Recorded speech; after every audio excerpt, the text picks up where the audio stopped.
បើសិនជាអ្នកទាំងអស់គ្នាអត់បានទៅធ្វើឲ្យអ្នកណាសោះស្រាប់តែអ្នកទាំងអស់គ្នាត្រូវបានគេស្អប់ឬក៏អត់ចូលចិត្តដល់អត់មានមូលហេតុដែរជឿខ្ញុំដើរហួសមនុស្សទាំងអស់ហ្នឹងទៅពួកមនុស្សទាំងអស់ហ្នឹងបើសិនជាអ្នកទាំងអស់គ្នាយកចិត្តទុកដាក់ច្រើនពួកគាត់អាចជះឥទ្ធិពលអវិជ្ជមានមកកាន់ជីវិតអ្នកទាំងអស់គ្នាច្រើនខ្លាំងមែនទែនបងប្អូនត្រូវចាំថាអាហ្នឹងវាមិនមែនជាបញ្ហារបស់យើងទេណាវាជាបញ្ហាសតិអារម្មណ៍ឬក៏ផ្លូវអារម្មណ៍របស់មនុស្សទាំងអស់ហ្នឹងផ្ទាល់តែម្ដងសម្រាប់ខ្ញុំប្រកាន់យកគោលការណ៍ទី2ក្នុងជីវិតរបស់ខ្ញុំទី1ខ្ញុំរស់នៅដើម្បីមនុស្សដែលខ្ញុំស្រឡាញ់ទី2ខ្ញុំរស់នៅជាមួយមនុស្សដែលគេស្រឡាញ់និងចូលចិត្តខ្ញុំជាធម្មជាតិរបស់មនុស្សដែលគេអត់ចូលចិត្តយើងភាគច្រើនគឺគាត់មានគំនិតអវិជ្ជមានឬក៏ភាពអកតេមកលើយើងរួចស្រេចទៅហើយទោះបីជាពេលខ្លះយើងអត់បានទៅធ្វើអីគាត់ឬក៏ពេលខ្លះយើងព្យាយាមធ្វើល្អមួយគាត់ក៏ដោយប៉ុន្តែគឺគាត់នៅតែព្យាយាមគិតអវិជ្ជមានឬក៏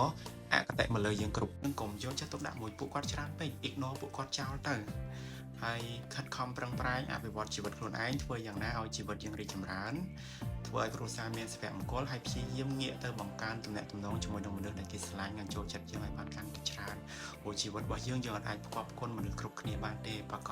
បជាមានអ្នកចូលចិត្តនិងអ្នកដែលអត់ចូលចិត្តយើងឯងអូខេមានតែប៉ុណ្្នឹង